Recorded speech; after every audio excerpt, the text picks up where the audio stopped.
Безлітосно гнать! Безлітосно гнать! Безродних опричників земель твоїх! Безродних опричників земель твоїх!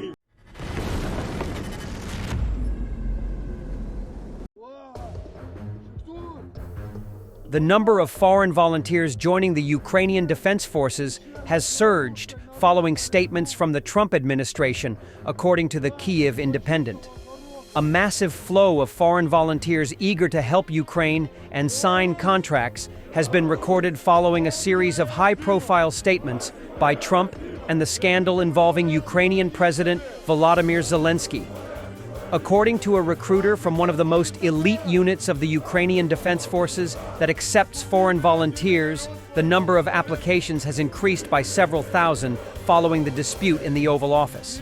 Meanwhile, most volunteers made their decision not only out of outrage over American policies, but also from a deep understanding that Ukraine urgently needs both people and weapons to halt the Russian army. Some former U.S. military personnel have expressed a desire to join the International Legion of Ukraine after completing their contracts with the U.S. Army.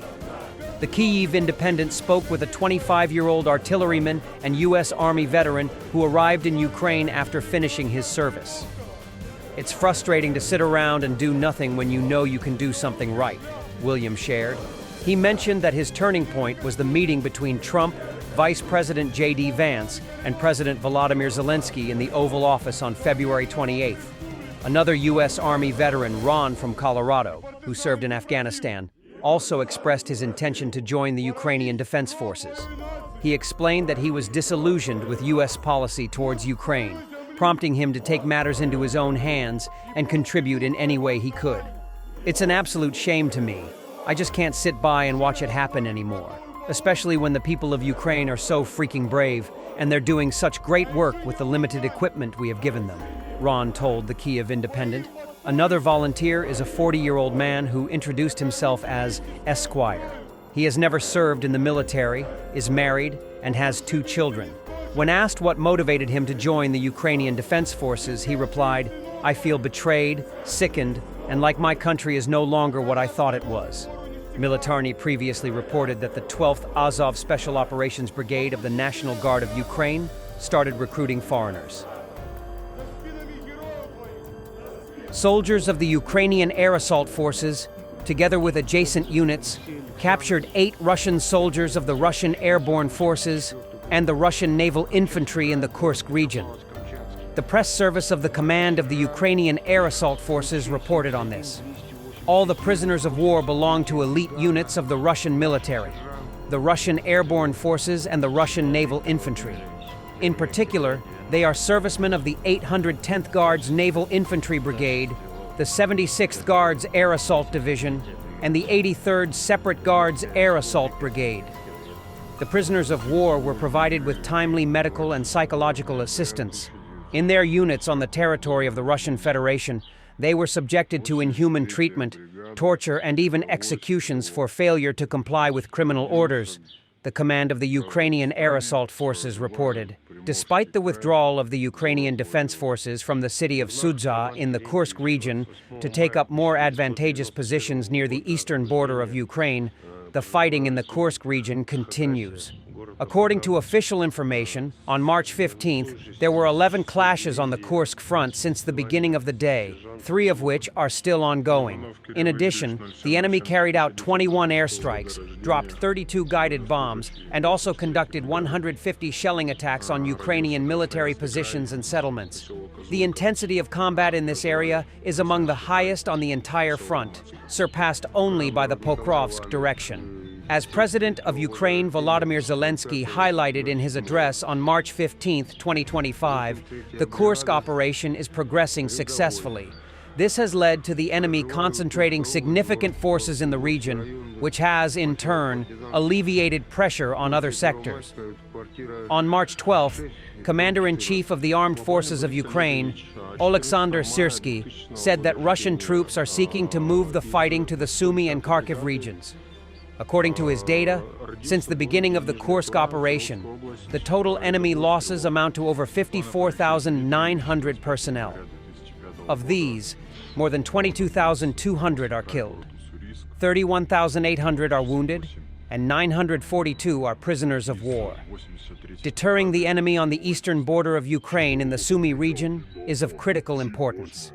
There, the enemy is amassing significant forces and attempting to infiltrate reconnaissance and sabotage groups into Ukrainian territory. The buildup of Russian forces indicates that Moscow continues to ignore diplomacy. Russia's delay of the war is evident, the president wrote on his official page.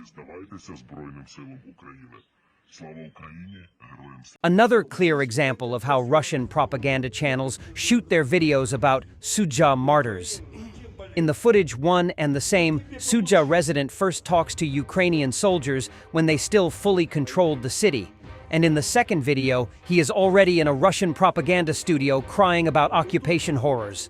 Humanitarian aid in Sudzha today is only available after a well-acted scene on camera. Это козел развел, ну я ты в чужое государство лезет. В Украину зачем полез? И вот тебе получил, все разобрали. Ладно, поеду я к одному, пацаны. Давайте, удачи. Спасибо, мам, за добрые слова. Вы тоже, хлопцы, правильные. Все В интернат зайди, хлеба возьмите себе. хлеба соседнички. Я бы солдатов обнимали прямо как своих. Мы ждали, ребята, очень сильно ждали. Сейчас можно. Сейчас можно дать более эмоций.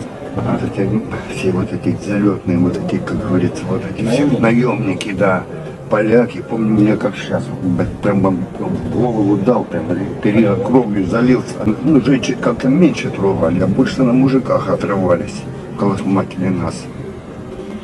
А вот ну, как-то мы едем на велику, тоже ездили в магазин, вот что-то хлеб искать себе, что-то какую-то крупу.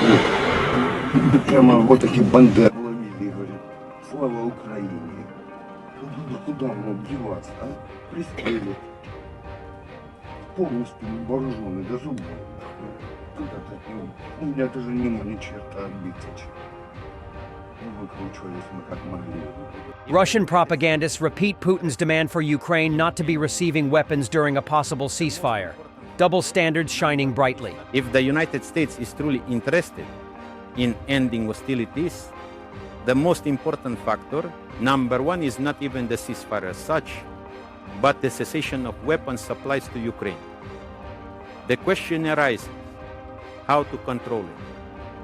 Accordingly, Russian-American inspection groups should be created, which should be present at each the airfield where weapons are delivered and further transported to Ukraine.